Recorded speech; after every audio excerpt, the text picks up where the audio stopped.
सो यहाँ पर हम लोग पढ़ने वाले हैं अबाउट माउंटेन एरेज। तो अब तक हमने रोटेटेड एरे पढ़ा, नॉर्मल एरे के बारे में पढ़ा। तो रोटेटेड एरे और माउंटेन एरे के बीच में क्या डिफरेंस है वो भी सीख लेते हैं थोड़ा सा, कि रोटेटेड एरे को कैसे पहचानें कि आपका उसमें एक पोर्शन ऑफ डेटा कोई एक पर्टिकुलर ऑर्डर में या तो असेंडिंग या डिसेंडिंग ऑर्डर में सॉर्टेड होगा। तो आप समझ जाना कि वो रोटेटेड है और उसमें आपको बार बार अपनी पोजीशंस को चेंज करना होता है टारगेट को फाइंड आउट करने के लिए। लेकिन आज सीखेंगे कि यहाँ पर माउंटेन एरे क्या होता है। माउंटेन एरे के लिए आपके पास एक स्पेसिफिक कंडीशन होती है कि आपका जो आप पीक वैल्यू होगा उस एरे का, उसके लेफ़्ट साइड में जितने भी एलिमेंट्स होंगे वो सारे आपके इंक्रीजिंग ऑर्डर में होंगे, और जो उस पीक एलिमेंट यानी जो सबसे बड़ी वैल्यू होगी उसके जितने भी राइट साइड में वैल्यूज़ होंगे या एलिमेंट्स होंगे वो डिक्रीजिंग ऑर्डर में होंगे। तो आपको तो सबसे पहले यहाँ पर फाइंड आउट करना है वो नंबर जो सबसे बड़ा भी हो और ये कंडीशन को सेटिस्फाई भी करे। तो ज़ीरो से चेक करते हैं। ज़ीरो के लेफ़्ट साइड में तो कोई एलिमेंट है नहीं, लेकिन राइट साइड में है, तो यहाँ पर वो कंडीशन तो पूरी तरह से सेटिस्फाई नहीं होती है, तो उसको छोड़ते हैं। 3 को चेक करते हैं। तो 3 आपका 3 के लेफ़्ट साइड में देखेंगे तो 0 है, और 3 के राइट साइड में क्या है 8 9 5 2। तो लेफ़्ट साइड में क्या कंडीशन थी, इंक्रीजिंग। राइट में क्या थी, डिक्रीजिंग। तो राइट में डिक्रीज़ तो नहीं हो रहा है। 3 के राइट में देखोगे आप तो 8 9 है।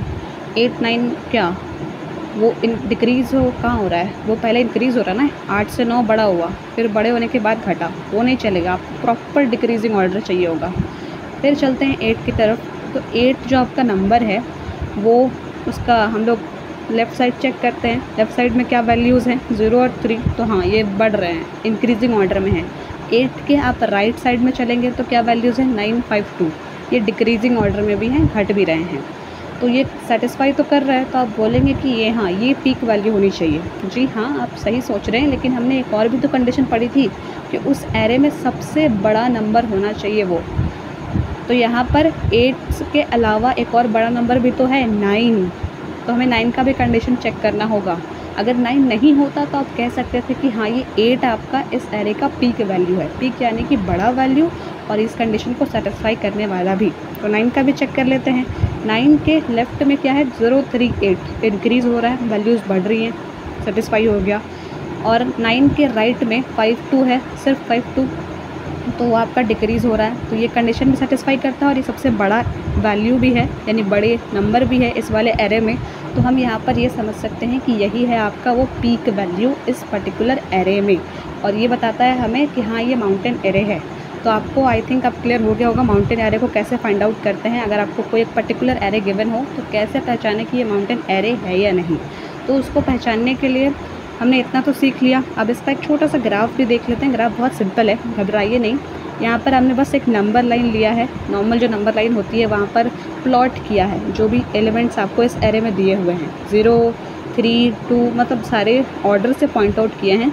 तो आप यहाँ पर देखें कि ये आपका एक माउंटेन का शेप बना रहा है, तो इसलिए इसको बोलते हैं माउंटेन एरे। और माउंटेन की कोई एक चोटी भी तो होती है ना, वो जो टॉप पॉइंट, उसी को पीक बोलते हैं।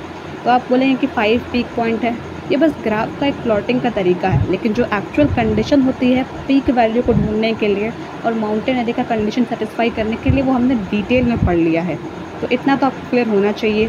एंड अगेन ये वही काम करता है आपका कि टारगेटेड वैल्यू को फाइंड आउट करेगा, और आपका यहाँ पर डेटा एक फॉर्म में सॉर्टेड भी है, असेंडिंग ऑर्डर में भी और डिसेंडिंग ऑर्डर में भी पीक वैल्यूज़ के। तो बाइनरी सर्च परफॉर्म होगा, मिड वैल्यू फाइंड आउट करो, हो जाएगा। अगर आपने बाइनरी सर्च वाली वीडियो देखी है तो आपको ये समझ में आ गया होगा अब तक मैंने क्या कहा कि बाइनरी सर्च से ये कर लो।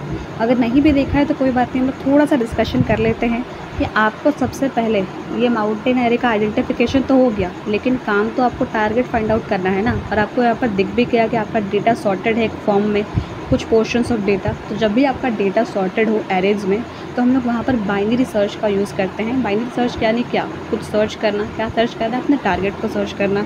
तो बाइनरी सर्च आपका कंडीशन चेक करता है कि आपका डेटा सॉर्टेड होना चाहिए किसी एक ऑर्डर में, कुछ पोर्शंस में।